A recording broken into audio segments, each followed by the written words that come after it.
So welcome back, guys. My family and I recently took a short day trip up to the Blue Ridge area of North Georgia, and anybody who knows anything about that area knows that you can't swing a dead cat without hitting an antique shop somewhere. So we went into several of these shops and I started looking for old tools that I could add to my tool collection and I could feature on the channel. I've really started getting more interested in older tools and have started using them a little bit, and you know, the reason is these old tools have just got so much character, and the pride and the workmanship that went into producing these tools and the quality is just so evident over newer tools that there's just something about the feel and the fit and the finish on these old things that it kind of inspires you to do better work with what you're working with. But I picked up this level. It's a Stanley Rule and Level Company #3 adjustable level. And I just kind of hope that it was still true and hope that it was still held level properly. Both of the vials are still intact. So let's see if we can get a little bit of a closer look at this and see what it's all about. So I was able to find this online. It seems to be just a picture from a tool collector's book of some sort. But you can see they were manufactured between 1859 and 1969. It lists the patents that they were manufactured under. They were built in sizes from 18 to 30 inches. The wood is cherry wood and it has brass tips on the end. It was a lacquered finish. And there's a few other little snippets on here about the level.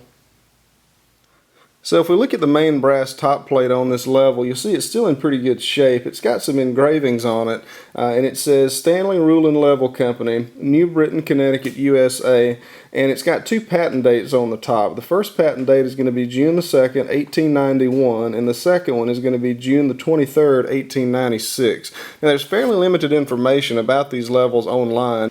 But from what I found, this first patent date is the patent for what they call the handy grip grooves on the side of this level. It's just essentially a finger grip that helps you grip this level a lot easier.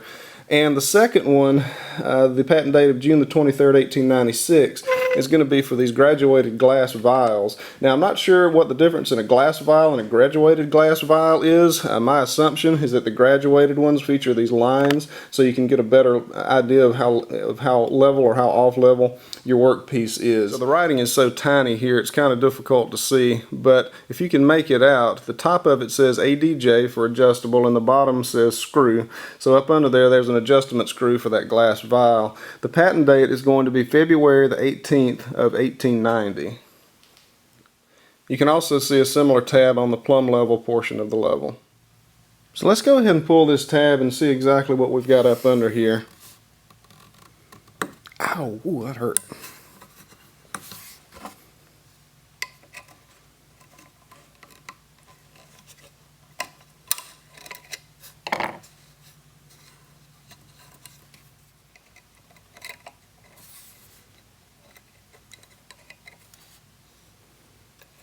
So there's your adjuster screw for the level vial on top.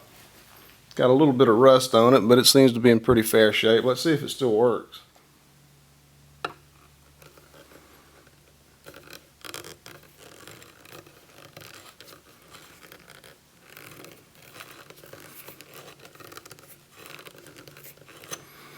Still works pretty well.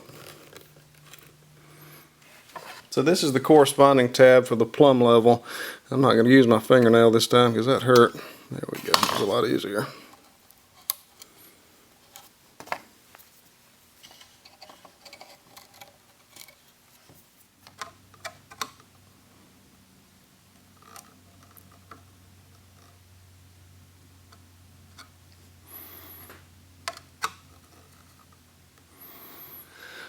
There's something I'm a little bit bummed out about. You can see on the end plate here, this brass end plate, there's a gap between the wood and the brass level, and also on the bottom that gap corresponds to this brass plate not being flush with the bottom of this wood. Now I'm going to try to see if I can flush that back out.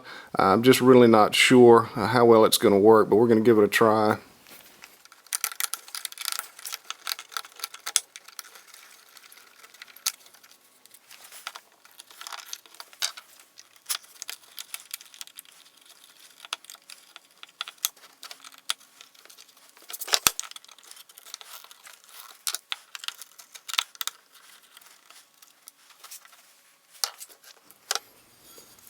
So I took this end plate off, and on closer inspection, one of these little end pieces where the 90-degree bend is was actually out of square. So I actually put it on my vise, and I was able to put it back into square, and that solved a lot of the problems that I was having right here. So let's put it back together.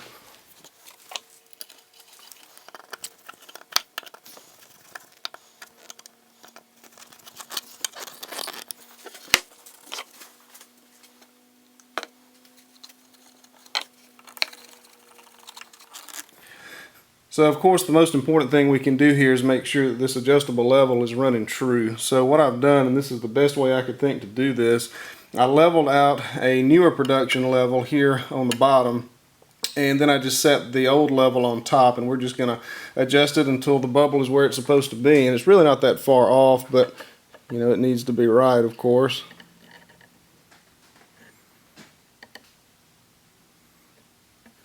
And that's it.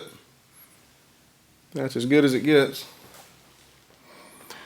So this one wasn't quite as simple with one set of hands, but I think we got it pretty well where we want it. I just kind of found a spot where the new level was plumb and adjusted the old level to where it was supposed to be. I don't want to restore this thing to brand new. I see a lot of people on YouTube restoring things, and I really do enjoy a good restoration video, but I kind of like the way this one looks. However, I do want to see if I can get some of these drops of paint off of this. I don't know if this belonged to a painter. More likely it just looks like somebody splattered paint on it accidentally, but we're going to try to get some of these blots off and maybe put a little coat of oil on it to make it look better after those come off.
Well, that's going to do it for this video, guys. I certainly hope you enjoyed it. I'm very pleased at the way this turned out. Getting those paint splotches off of this thing, I think, really added a lot, and putting a new coat of oil on it really brought out that old brass patina and that old lacquer and that wood. I mean, it's just, there's just so much character in this thing. I can't imagine. I mean, who used this? I mean, think about all the people that could have used this over the years. Carpenters, painters, construction workers. I mean, the list is just completely limitless. I just can't imagine how many hands it's been through before it got to mine. As far as when this was manufactured, it's almost impossible for me to figure that out. My guess would be around the turn of the century sometime, but you know, I really can't be sure. But anyhow, let me know what you thought of this. If y'all have one of these, let me know in the comments section. If you know any more information about this, please let me know. And I certainly hope you enjoyed this video. I enjoyed making it, and I will see y'all next time.